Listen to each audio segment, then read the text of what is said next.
Assalamualaikum warahmatullahi wabarakatuh. Perkenalkan, nama saya Istiqomah dengan NPM 2018 14500-862 dan dosen pembimbing Bapak Rendika Valeri, SPD, MPDE, yang akan saya presentasikan terkait dengan seminar proposal skripsi dengan judul Analisis Peran Orang Tua dan Guru dalam Pembentukan Karakter Siswa Selama Proses Pembelajaran Daring di SMK Purnama II Jakarta. Program Studi Pendidikan Ekonomi, Fakultas Ilmu Pendidikan dan Pengetahuan Sosial, Universitas Indraprasta PGRI tahun 2021. Analisis peran orang tua dan guru dalam pembentukan karakter siswa selama proses pembelajaran daring di SMK Purnama II Jakarta. Terbagi menjadi 3 bab, diantaranya bab 1 berisikan tentang latar belakang, identifikasi masalah, batasan masalah, rumusan masalah, tujuan penelitian, dan kegunaan penelitian. Bab 2 berisikan tentang landasan teori, hasil penelitian yang relevan, dan kerangka berpikir. Bab 3 berisikan tentang waktu dan tempat penelitian, desain penelitian, subjek penelitian, metode pengumpulan data, instrumen penelitian, dan teknik analisis data. Bab 1. Pendidikan karakter lebih digalakkan pada dekade ini karena banyaknya kasus-kasus kemerosotan moral, dekadensi kemanusiaan yang sebenarnya tidak hanya terjadi pada anak, remaja, dan generasi muda saja. Namun para tokoh masyarakat, pesohor, banyak yang tidak memberikan keteladanan bagi generasi penerus bangsa. Pada tahun 2019, Komisi Perlindungan Anak Indonesia sudah mencatat sebanyak 321 kasus kekerasan fisik dan psikis di lingkungan sekolah. Di antaranya, 44% yang dilakukan guru atau kepala sekolah terhadap siswa, 13% dilakukan terhadap orang tua siswa terhadap guru, 13% siswa terhadap guru, dan 30% siswa terhadap siswa. Kini, dunia pendidikan tengah mengalami perubahan, seperti halnya yang sedang terjadi sekarang, melalui Surat Edaran Mendikbud Nomor 4 Tahun 2020 yang kemudian diperkuat dengan dikeluarkannya Surat Edaran Mendikbud Nomor 15 mengharuskan pendidikan formal dilakukan di rumah secara daring atau luring. Pendidikan dapat dikatakan berhasil jika pendidik mampu menciptakan peserta didik yang berakhlakul karimah, mandiri, kreatif, serta mampu bertanggung jawab di masyarakat, bangsa, dan negara. Hal ini sejalan dengan tujuan pendidikan nasional dalam upaya pembentukan karakter peserta didik. Pembinaan karakter sudah sepatutnya ditekankan di sekolah maupun di dalam rumah, mengingat banyak penyimpangan yang terjadi akibat kurangnya ketegasan dalam membuat peraturan. Tujuan utama dari adanya pembentukan karakter terhadap peserta didik yaitu demi mencegah masalah-masalah yang akan mengancam atau merugikan masa depannya, seperti pergaulan bebas, tawuran antar sekolah, kriminal, bullying, dan sebagainya. Untuk itu, diperlukannya kerjasama antara peran orang tua maupun guru yang harus saling terhubung dalam mengawasi setiap perkembangan peserta didik. Identifikasi masalah. 1. Dunia pendidikan sedang mengalami kemerosotan moral. Banyak penyimpangan yang terjadi akibat kurangnya ketegasan dalam membuat peraturan, dan dunia pendidikan kini tengah mengalami banyak perubahan yang mengharuskan peserta didik untuk belajar dari rumah secara daring. Batasan masalah. Berdasarkan identifikasi masalah di atas, penulis membatasi penelitian hanya pada peran orang tua dan guru dalam pembentukan karakter siswa selama proses pembelajaran daring.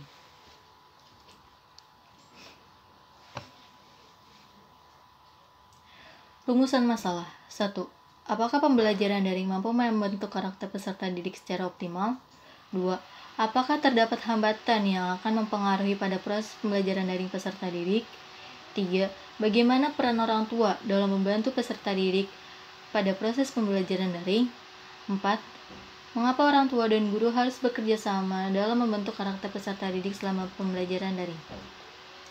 Tujuan penelitian. 1. Untuk mengetahui apakah pembelajaran daring mampu membentuk karakter peserta didik secara optimal. 2. Untuk mengetahui apakah terdapat hambatan yang akan mempengaruhi pada proses pembelajaran daring peserta didik. 3. Untuk mengetahui bagaimana peran orang tua dalam membantu peserta didik pada proses pembelajaran daring. 4. Untuk mengetahui mengapa guru dan orang tua harus bersinergisitas dalam membentuk karakter peserta didik selama pembelajaran daring. Kegunaan penelitian terbagi menjadi 2, manfaat teoritis dan manfaat praktis. Manfaat teoritis diantaranya 1. Sebagai referensi tambahan dan bahan kajian dalam menambah ilmu pengetahuan, terutama pemahaman pada peran orang tua dan guru dalam pembentukan karakter siswa selama proses pembelajaran daring. 2. Sebagai bahan dan informasi bagi peneliti sejenis di masa yang akan datang. Manfaat praktis. Bagi guru, hasil penelitian ini bisa dijadikan bahan pertimbangan dalam menggunakan model pembelajaran agar dapat membentuk karakter siswa sesuai dengan tujuan pendidikan. Selain itu, sebagai bahan untuk dapat bekerja sama dengan orang tua dalam membangun karakter peserta didik. Bagi orang tua, melalui hasil penelitian ini, penulis berharap bisa membantu peran para orang tua dalam membina serta menumbuhkan pendidikan karakter terhadap anak. Bagi siswa, penulis berharap melalui penelitian ini, siswa mampu mengembangkan setiap potensi yang mereka miliki, serta memiliki karakter yang baik untuk menjadi generasi penerus bangsa. Bagi penulis, mampu memberikan sebuah pengetahuan dan juga wawasan dalam bidang pendidikan. Selanjutnya bab 2. Landasan teori pendidikan karakter. Menurut Ki Hajar Dewantara, dalam Kemendikbud tahun 2012, pendidikan adalah daya upaya untuk memajukan bertumbuhnya budi pekerti atau kekuatan batin, karakter, pikiran atau intelek, dan tubuh anak. Bagian-bagian itu tidak boleh dipisahkan agar kita dapat memajukan kesempurnaan hidup anak-anak kita. Dan karakter menurut Jamal Makmur Asmani dalam Samrin tahun 2016, karakter adalah kepribadian yang ditinjau dari titik tolak etis atau moral. Karakter memiliki kesamaan arti dengan moral. Moral merupakan kondisi pikiran, perasaan, ucapan, dan perilaku manusia yang terkait dengan nilai-nilai baik dan buruk. Hakikat pendidikan karakter. Pada hakikatnya, pendidikan karakter tidak hanya berfokus pada ilmu pengetahuan, tetapi juga dalam pembentukan karakter siswa. Pendidikan karakter mengajarkan pada siswa untuk menerapkan perilaku berdasarkan nilai-nilai moralitas Pancasila. Sri Judaini dalam Mustoib dan kawan-kawan tahun 2018, nilai-nilai karakter yang sudah disepakati untuk dikembangkan, maka selanjutnya ditambahkan dengan nilai-nilai karakter yang lain untuk diimplementasikan. Demikian seterusnya. Berikut nilai-nilai pendidikan karakter. Yang pertama, religius. Kedua, jujur. 3, toleransi. 4, disiplin. 5, kerja keras. 6, kreatif. 7, mandiri. 8, demokratis. 9, rasa ingin tahu. 10, semangat kebangsaan. Peran orang tua. Menurut Thomas Likona, dalam Ainur dan Ismatun tahun 2018, mengatakan bahwa secara umum, orang-orang memandang keluarga merupakan sumber pendidikan moral yang paling utama bagi anak-anak. Mereka, atau orang tua, adalah guru pertama dalam mendidik moral. Hubungan antara orang tua dan anak dipengaruhi dengan berbagai perbedaan, khusus dalam hal emosi, sehingga menyebabkan anak merasa dicintai dan dihargai atau bahkan sebaliknya. Tipe-tipe pola asuh menurut Santosa dalam Rahmat tahun 2018, terdapat 4 kategori pola asuh orang tua terhadap anak di keluarga, yakni orang tua authoritarian atau otoriter, orang tua permisif, orang tua uninvolved, dan orang tua autoritatif.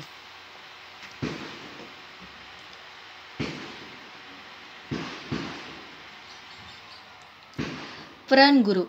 Menurut Undang-Undang Nomor 20 Tahun 2003 dan Undang-Undang Nomor 14 Tahun 2005, peran guru adalah sebagai pendidik, pengajar, pembimbing, pengarah, pelatih, penilai, dan pengevaluasi. Peran guru sebagai pendidik tidak tergantikan oleh mesin. Kemampuan guru menyentuh pada aspek rasa, bahasa, dan pembentukan karakter menjadi kehadiran yang selalu ditunggu oleh peserta didik kapan dan dimanapun. Teknologi diciptakan untuk memudahkan pekerjaan manusia, termasuk pada proses pembelajaran. Peran guru sangat fundamental. dalam proses pembelajaran daring sebagai fasilitator. Guru harus mampu memilih setiap kelemahan dan keunggulan dari model pembelajaran yang ada untuk diterapkan dalam setiap kelas. Pembelajaran daring. Sri Hayati dalam Hayati tahun 2017 menyebutkan bahwa belajar memiliki dua definisi. Pertama, belajar diartikan sebagai the process of acquiring knowledge. Kedua, belajar diartikan sebagai relatively permanent change spontaneously which occurs as a result of reinforced practice. Pengertian pertama, belajar memiliki arti suatu proses untuk memperoleh pengetahuan. Pengertian kedua, belajar berarti suatu perubahan kemampuan untuk bereaksi yang relatif langgeng sebagai hasil latihan yang diperkuat. Kemudian, pengertian ini lebih menekankan pada aspek proses serta keadaan sebagai hasil belajar. Menurut Surya, dalam Rizky dan Hanik tahun 2021, pembelajaran yaitu proses yang dilakukan oleh individu guna mendapatkan sebuah perubahan. Surat Edaran Mendikbud nomor 4 tahun 2020 yang kemudian diperkuat dengan dikeluarkannya Surat Edaran Mendikbud nomor 15 tahun 2020 tentang pelaksanaan kebijakan pendidikan dalam masa darurat penyebaran COVID-19.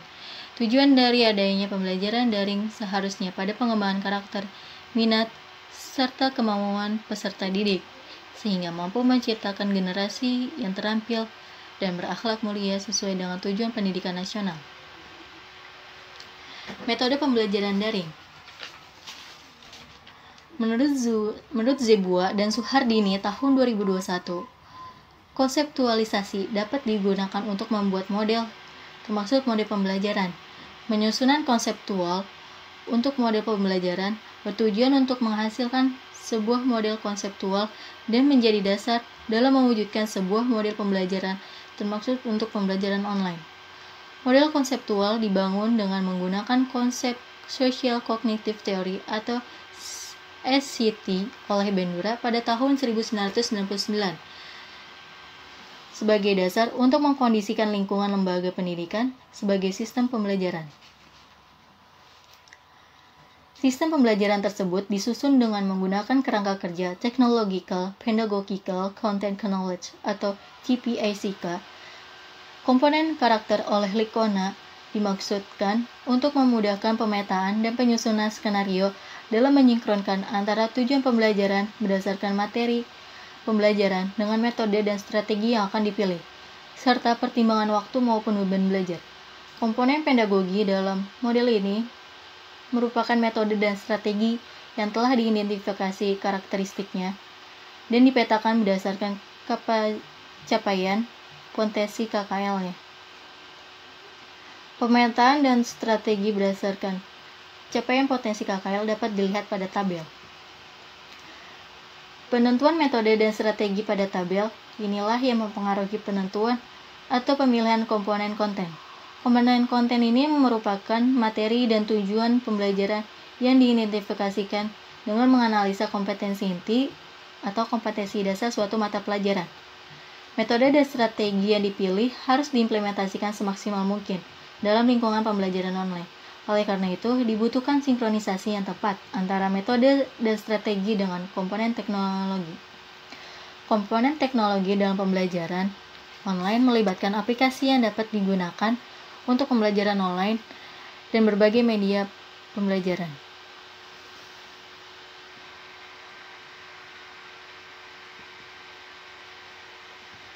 Hasil penelitian relevan.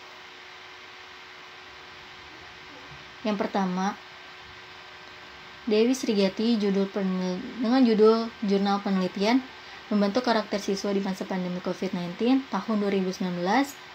Yang kedua, Siti Zahara dengan judul Penelitian Strategi yang dilakukan guru dalam membangun karakter disiplin siswa kelas 2 dalam pembelajaran daring SDN 165 Catur Rahayu Kecamatan Dingdang tahun 2020.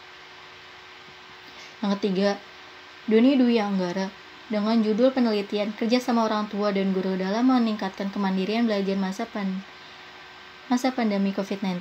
Studi kasus siswa kelas 5 Madrasah Ibtidaiyah Negeri 2 Bangkala tahun 2020. Yang keempat, Iwayan Eka Santika dengan jurnal penelitian dengan judul Pendidikan Karakter pada Pembelajaran Daring tahun 2020. Yang kelima, Anissa Anggun Permatasari, judul penelitian Kerjasama Orang Tua dan Guru dalam Pembentukan Karakter Religius di SMK Negeri 1 Salatiga tahun pelajaran 2019-2020. Dari hasil penelitian temuan di atas, dapat dikatakan bahwa guru dan orang tua memiliki peran yang sangat fundamental dalam proses pembentukan karakter saat ini. Karakter sangat perlu ditanamkan pada jiwa setiap peserta didik. Dengan begitu, akan menumbuhkan generasi yang sesuai dengan tujuan pendidikan nasional. Dari kesimpulan di atas, penulis akan membuat hasil penelitian yang berbeda dari penelitian sebelumnya untuk menyempurnakan penelitian yang sebelumnya agar lebih akurat. Kerangka berpikir. Kemerosotan moral pada anak yang terjadi sekarang ini menjadi perhatian, khususnya dalam dunia pendidikan. Untuk itu, diperlukan pemahaman mengenai pendidikan karakter kepada peserta didik, melalui penanaman nilai-nilai pendidikan karakter pada diri setiap peserta didik di dalam kegiatan sehari-harinya, dengan bantuan peran dari orang tua serta guru dalam proses penerapannya. Orang tua dan guru diharapkan selalu bersinergisitas dalam proses perkembangan belajar peserta didiknya. Namun, dalam proses pembentukan karakter siswa, orang tua dan guru memiliki perannya masing-masing, di mana dalam masa pembelajaran daring saat ini, orang tua memegang peranan yang esensial bagi kelanjutan pendidikan anak. Hal ini disebabkan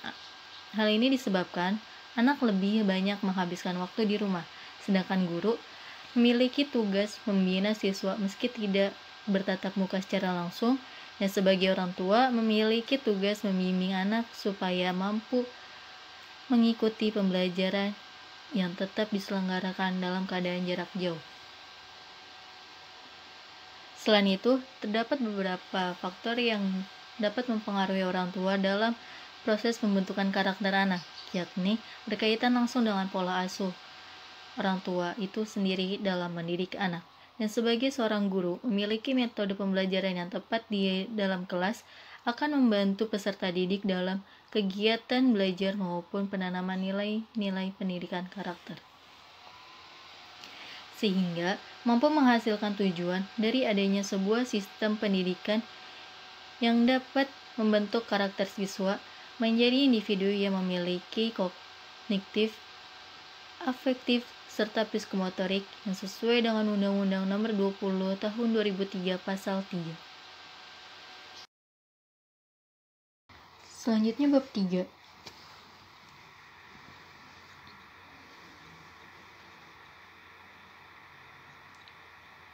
Metode penelitian, waktu dan tempat penelitian.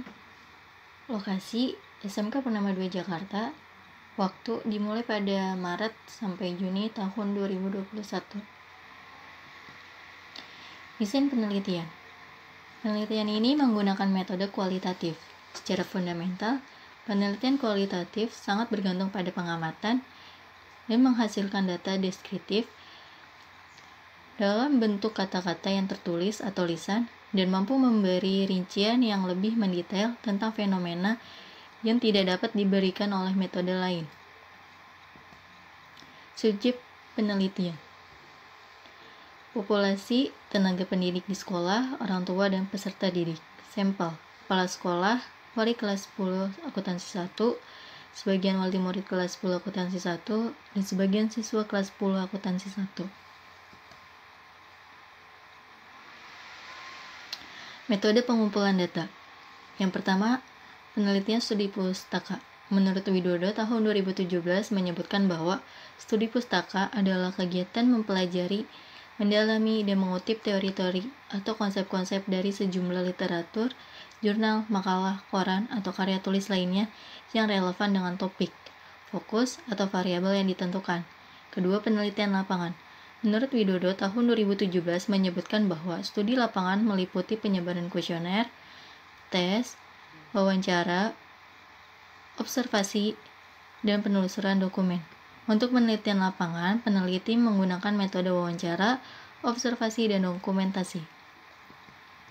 Instrumen penelitian. Instrumen dalam penelitian kualitatif ialah orang atau human instrumental, yakni peneliti sendiri yang mana harus memiliki bekal pengetahuan dan teori yang luas agar mampu mengajukan pertanyaan, mengambil gambar, menganalisis, dan mengkonstruksi keadaan sosial menjadi jelas dan bermakna.